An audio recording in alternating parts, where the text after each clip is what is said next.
அஸ்ஸலாமு அலைக்கும், happy good day. லஞ்சுக்கு கிரேவி எதுவுமே ரெடி பண்ணாதப்போ இந்த மாதிரி பருப்பு பொடி இருந்தால் சூடான ரைஸோட பருப்பு பொடி சேர்த்துட்டு கீ இல்லைன்னா நல்லெண்ணெய் சேர்த்து நல்லா மிக்ஸ் பண்ணி சாப்பிட்டா சைட் டிஷ்ஷே தேவைப்படாது. வாங்க இது எப்படி செய்யலான்னு பார்க்கலாம். பேனில் 1 கப் அளவு துவரம் பருப்பு ட்ரை ரோஸ்ட் பண்ணிக்கோங்க. 1 கப் அளவு சிறு பருப்பு ட்ரை ரோஸ்ட் பண்ணி எடுத்துக்கோங்க. 1 கப் அளவு ஒடிச்ச கடலை ட்ரை ரோஸ்ட் பண்ணி எடுத்துக்கோங்க.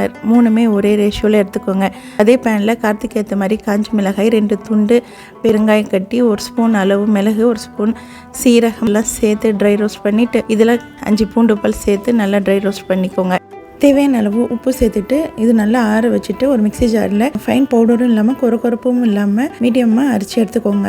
இது சூடான ரைஸில் நல்லெண்ணெய் இல்லைன்னா கீ சேர்த்து சாப்பிடும்போது ரொம்ப ரொம்ப நல்லாயிருக்கும். இதுக்கு சைட் டிஷ்ஷே தேவைப்படாது, அவ்வளோ டேஸ்ட்டாக இருக்கும். கண்டிப்பாக உங்கள் வீட்டில் ட்ரை பண்ணுங்கள். அவ்வளோதான். வீடியோ பிடிச்சிருந்தா மறக்காமல் நம்ம சேனலை சப்ஸ்கிரைப் பண்ணி சப்போர்ட் பண்ணுங்கள். தேங்க்யூ ஃபார் வாட்சிங். Happy good day. சப்போர்ட் பண்ணுற எல்லாருக்குமே ரொம்ப ரொம்ப தேங்க்ஸ்.